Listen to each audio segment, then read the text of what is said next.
नमस्कार. Right man in wrong party.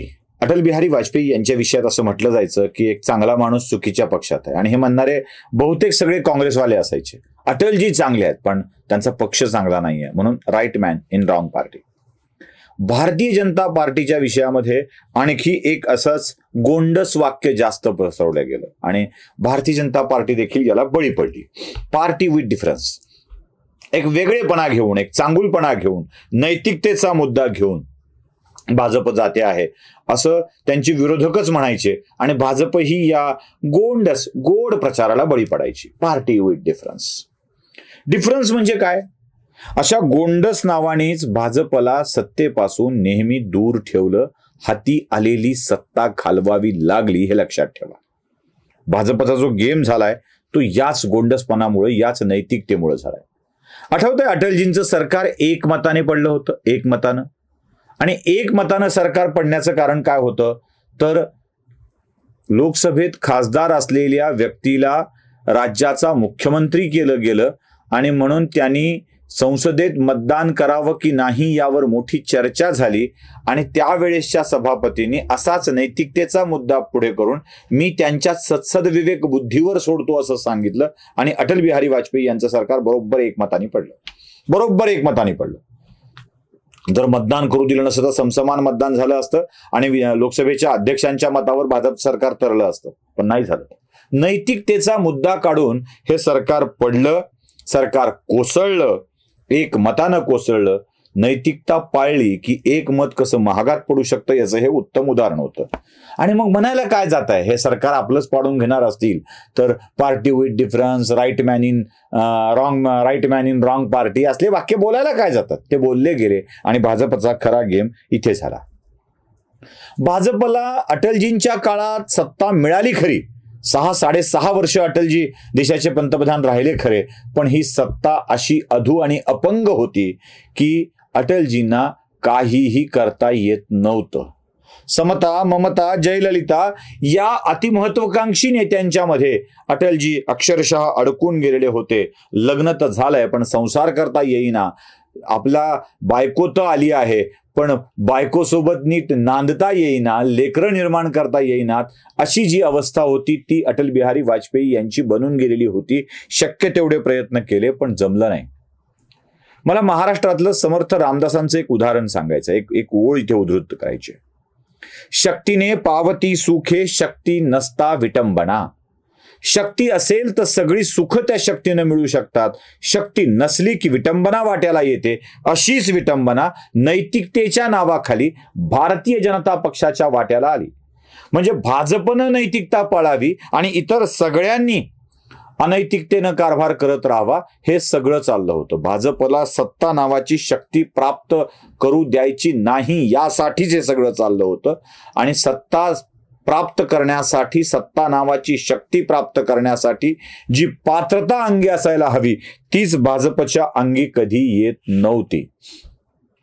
हा एक गोष्ट नक्की आहे, राजकीय पक्षांचं उद्दिष्ट देशाचं कल्याण, समाजाचं कल्याण असलं पाहिजे. पण या उद्दिष्टाच्या प्राप्तीसाठी हातात साधन असलं पाहिजे, आणि सत्ता हे साधन होतं.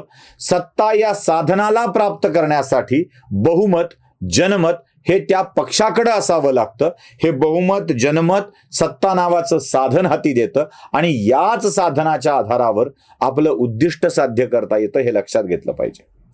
भाजप पार्टी विथ डिफरन्स या नावाखाली काहीही करू शकत नव्हता, आणि आतापर्यंत भाजपने हे असलं राजकारण केलेलं नव्हतं. मग काय झालं भाजपचं? बोलाचा भात, बोलाचीच कडी खाऊन या तृप्त कोण झाला, अशी अवस्था भाजपची झाली. नुसत्याच आदर्शवादाच्या गप्पा, राष्ट्रवादाच्या गप्पा, आदर्शवाद असला पाहिजे, हे असलं पाहिजे, ते असलं पाहिजे, आणि या गप्पा मारता मारता सदैव सत्तेच्या बाहेर राहणारा पक्ष केवळ आदर्शाच्या गप्पा मारू लागला. आणि या आदर्शांना पायदळी तुडवत भारतीय जनता पक्षाचे सगळेच विरोधी पक्ष सत्तेत येऊ लागले. अगदी काँग्रेस सोडून जनता दल बनलं. नैतिकता तिथे बघा, व्ही.पी. सिंगांनी जनता दल स्थापन केला, सगळ्या समाजवादी पक्षांना एकत्र केलं, आणि ते काँग्रेस सोडून आले आणि पंतप्रधान बनले. व्ही.पी. सिंगांच्या पाठीत खंजीर खुपसून चंद्रशेखर पंतप्रधान बनले, त्याला काँग्रेसने सहकार्य केलं. म्हणजे ज्यांनी काँग्रेसची वाट लावली होती अशा माणसांना सहकार्य करणारी काँग्रेस होती. चंद्रशेखरांना समर्थन करून 4च महिने टिकवणारी काँग्रेस होती. तुमची सरकार टिकत नसतात हे दाखवण्यासाठी काँग्रेसनं हे केलं होतं. व्ही.पी. सिंग 11 महिन्यात कोसळले, चंद्रशेखर 4 महिन्यात कोसळले. पुन्हा बघा, नीट तपासून बघा, देवगौडा फार काळ नाही टिकले. त्यानंतर काँग्रेसनी समर्थन दिलेले आयके गुजराल सुद्धा फार काळ नाही टिकले. कारण हेच बेरजेचं वजाबाकीचं राजकारण करत नैतिकतेच्या सगळ्याच गप्पांना दूर सारत काँग्रेसनं केलेलं राजकारण. भाजपला बोलाचा भात बोलाची कढी अशा स्थितीमध्ये आणलं. सत्ता मिळवायची असेल तर जनसमर्थन लागतं, त्यासाठी नेते लागतात आणि त्यासाठी जमा करणे यात अधर्म काहीच नसतो, चूक काहीच नसते. त्यासाठी माणसं जमा करण्यात चूक काहीच नसते. कारण मी तुम्हाला सोपं उदाहरण देतो. आपण एखाद्या तलावामध्ये उभे आहोत आणि सूर्याला अर्घ्य देतोय. तलावातलं पाणी हातात घेतो, सूर्याकडे बघतो, मंत्र म्हणतो आणि आपल्या हाताने पाणी सोडतो. पुन्हा दुसऱ्या वेळेला अर्घ्य द्यायला आपण हातात उंजळीत पाणी घेतो, तेव्हा तेच सोडून दिलेल्या पाण्याचे काही अंश आपल्या उंजळीत येत असतात. कारण तलावातलं पाणी तेच आहे, ते बदलत नसतं. तसं लोक सुद्धा तेवढीच आहेत. सत्तेला जनसमर्थनाचं अर्घ्य द्यायचं असेल तर त्यांच्यापैकीच आपल्या ओंजळीत अधिकाधिक येतील हे बघावं लागतं. आहे त्या लोकांच्या मधूनच लोक निवडावी लागतात. आहे त्यांचंच समर्थन आपल्या बाजूने असावं लागतं. म्हणजे निवडून येण्यासाठी जी मतं लागतात ती आहे त्या लोकांच्या मधून लागतात. निवडून आल्यावर सत्ता बनवण्यासाठी जी लोक लागतात ती आहे त्याच्यामधून लागतात. मग आपल्या बाजूनं आहे त्यातली अधिकाधिक घेणं यात अधर्म तो काय, आणि तो भाजपनं केला म्हणून चिंता करण्याची काय गरज आहे? असा अधर्म कोणी केलाच नाही का? विचार केला पाहिजे ना. असा अधर्म कोणी केलाच नाही का? जरा महाराष्ट्राच्या राजकारणामध्ये यशवंतरावांनी कोणाकोणाला कुठून कुठून जोडून घेतलंय जरा बघितलंय? यशवंतराव चव्हाणांनी, जे शरद पवारांचे आदर्श आहेत त्यांच्याविषयी मी बोलतो. यशवंतराव चव्हाणांनी कोणाकोणाला जोडून घेतलंय? तर यशवंतराव मोहिते, आनंदराव चव्हाण, केशवराव जेधे, शंकरराव मोहिते पाटील यांना जेव्हा जोडून घेतलं जात होतं तेव्हा त्याला बेरजेचं राजकारण म्हटलं गेलं. आम्ही बेरजेचं राजकारण करतोय. शरद पवार, यशवंतरावांचे मानसपुत्र आणि मानस शिष्य शरद पवार यांनी कमी बेरजेचं राजकारण केलंय का?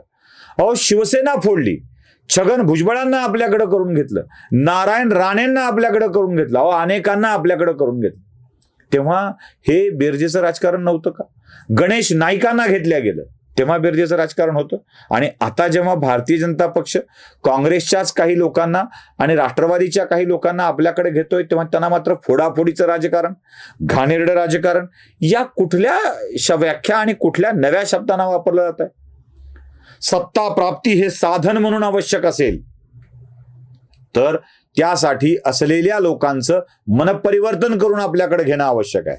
अजून एक सांगतो, छगन भुजबळ जेव्हा शिवसेना फोडू सोडून काँग्रेसमध्ये दाखल झाले होते आणि काँग्रेस सोडून राष्ट्रवादीमध्ये दाखल झाले होते तेव्हा छगन भुजबळांची विचारधारा हिंदुत्वाची होती.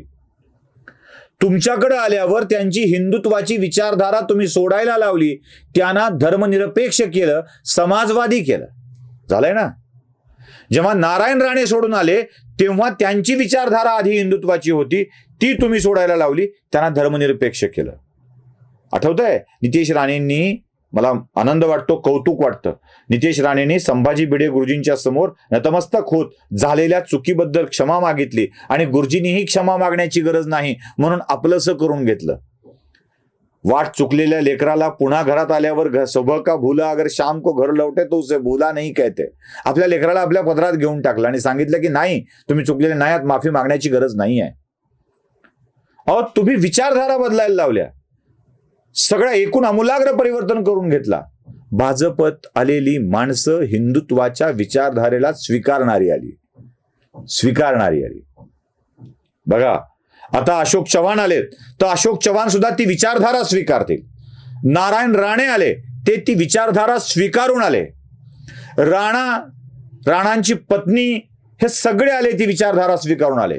धाराशिवचे राणा पाटील, राणा जगजितसिंह पाटील आले, ती विचारधारा स्वीकारून आले. त्यांनी हिंदुत्वाची विचारधारा अडॉप्ट केली. उद्धव ठाकरेसारखं नाही, हिंदुत्वाची व्याख्याच बदलून टाकली. सुषमा अंधारेंनी कमी शिव्या दिल्यात का उद्धव ठाकरेंना?